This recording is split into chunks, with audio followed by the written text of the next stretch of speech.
আমরা যখন জ্বালানি সংকট আর জনগণের ভোগান্তি নিয়ে কথা বলি, আমাদের নোটিশটা আলোচনায় আসতেই দেওয়া হয়। সত্য জনগণের কাছে প্রকাশ পেয়ে যাবে। যাদের নিজেদের নেতা কর্মীদের হাতে নিজেদের নেতা কর্মীরাই নিরাপদ নয়, তারা 18 কোটি মানুষের নিরাপত্তা দিতে পারবে না। যেদিন গণভোটের গণরায়কে অস্বীকার করা হয়েছে, সেই দিন থেকেই নতুন করে আবার ফেসিবাদের যাত্রা বাংলাদেশে শুরু হয়েছে। ন্যায় এবং ইনসাফের ভিত্তিতে একটা দেশ এবং জাতি গঠন করতে হলে একটা দলের নিজের ভিতরে আগে ন্যায় ইনসাফ এবং গণতন্ত্রের চর্চা হতে হবে। যারা নিজের দলের মধ্যে গণতন্ত্রের চর্চা করতে পারে না, যাদের নিজেদের নেতা কর্মীদের হাতে নিজেদের নেতা কর্মীরাই নিরাপদ নয়, তারা 18 কোটি মানুষের নিরাপত্তা দিতে পারবে না। তারা জনগণকে গণতন্ত্র উপহার দিতে পারবে না। তারা ন্যায় এবং ইনসাফ জাতিকে উপহার দিতে পারবে না। জনগণ ঠিকই বুঝেছে, 24-এ জনগণ ঠিকই রায় দিয়েছে। হয়তো প্রশ্ন করতে পারেন, রায় যদি আপনারা পেয়ে থাকেন তাহলে সরকার গঠন করতে পারলেন না কেন? আমাদের রায়টা হাইজ্যাক করা হয়েছে, ডাকাতি করা হয়েছে, জনগণকে অপমান করা হয়েছে এবং ইতিমধ্যেই তার সাক্ষ্য পাওয়া গেছে।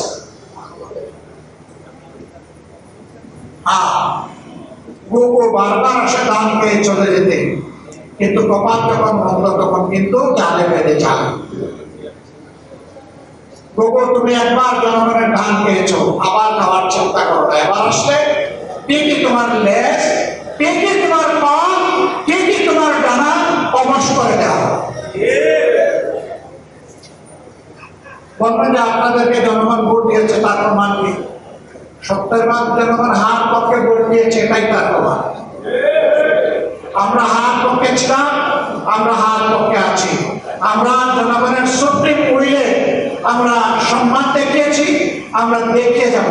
এই সংসদ মানুক আর না মানুক, গণভোটের রায় আমরা বাস্তবায়ন করবো, আদায় করে ছাড়বো। অতীতের রেকর্ড এই বাংলাদেশে আছে।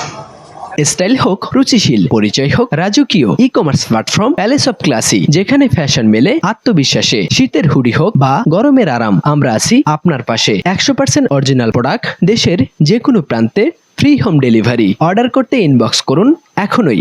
Palace of classy, B classy, be confident. সহজে আসায় ওই রকমই আমাদের ভিড় ফেলে দেওয়া হয়েছিল। আমরা বলেছিলাম, চেয়েছিলাম সংসদে প্রতিকার, দিয়ে দিলেন আমাদেরকে জনগণের কাছে ফিরিয়ে। আমরা জনগণকে নিয়েই দাবি আদায় করবো এবং দাবি আদায় করছি। এবারও আমরা চেয়েছিলাম সংসদের ভিতরে ইতিবাচক গঠনমূলক বিতর্কের মধ্য দিয়ে তার অবসান হোক, জনগণের আকাঙ্ক্ষা প্রতিফলন হোক। এই সংসদ আমাদের আকাঙ্ক্ষাকে উপলব্ধি করতে, সম্মান করতে ব্যর্থ হয়েছে। আমরা তাই বলেছি, জনগণের রায় বাস্তবায়নের জন্য এখন আমরা সংসদ থেকে জনগণের কাছে এগিয়ে যাচ্ছি। আমি আর কথা বাড়াচ্ছি না, আমি দুঃখ প্রকাশ করছি। পর্যাপ্ত সময় হাতে নিয়ে রওনা করেছিলাম, আসতে পারলাম না। কেন জানেন? বাংলাদেশ তেলের উপরে বাড়ছে, এই জন্য আমি আসতে পারি। সংসদে যখন সরকারি দলের মন্ত্রীরা কথা বলেন, এমপিরা কথা বলেন, তখন মনে হয় বাংলাদেশে এখন দুধের নহর নয়, তরল সুধার নহর বয়ে যাচ্ছে। আমরা যখন জ্বালানি সংকট আর জনগণের ভোগান্তি নিয়ে কথা বলি, আমাদের নোটিশটা আলোচনায় আসতেই দেওয়া হয়। সত্য জনগণের কাছে প্রকাশ পেয়ে যাবে। তো পেঁচা চোখ বন্ধ করে রাখবে বলে আগামীকালকে সূর্যকে উঠবে না? অবশ্যই। আজকে সূর্য যেমন উঠেছে, কিয়ামত যদি না হয় আগামীকাল ইনশাল্লাহ সূর্য পূর্ব দিকে উঠবে। পেঁচার চোখ বন্ধ থাকার উপর সূর্যের উঠা না উঠা নির্ভর করবে না ইনশাল্লাহ। পাম্পে, একটা পাম্পে লাইনে হাজার হাজার গাড়ি এবং মোটরসাইকেল দ্বারা এসে লাইনে করলে এখন আর চাকাই ঘুরে। সেদিন দেখলাম যে একটা গাড়ি তেল নাই, এখন গাড়ি চালানোর তেলও দিলেন। এই জন্য গাড়ির সামনে গরুর গাড়ি দিয়ে গাড়ি নামিয়েছে। আমাদের মন্ত্রীরা বলে আগের চাইতে আমাদের তেলের রিজার্ভ এখন অনেক বেশি, চাহিদা বেড়ে গেছে। তো তোমরা তোমাদের ব্যবস্থাপনার দুর্বলতা, এটা তোমরা সূত্রে উঠো না, জনগণকে কেন গুণা ফেলেছে? আজকে সেই গাড়ির চাপে পড়ে আমার গাড়িরও তেল প্রায় শেষ হয়ে যাওয়ার 1 ঘন্টার মতো এই রাস্তায় কাটিয়ে দিলাম। একদিকে তেল পাই না, আরেকদিকে তেল যা আছে ওই তেল না পাওয়া, বাড়িতে কষ্টের কারণে এই তেল শেষ।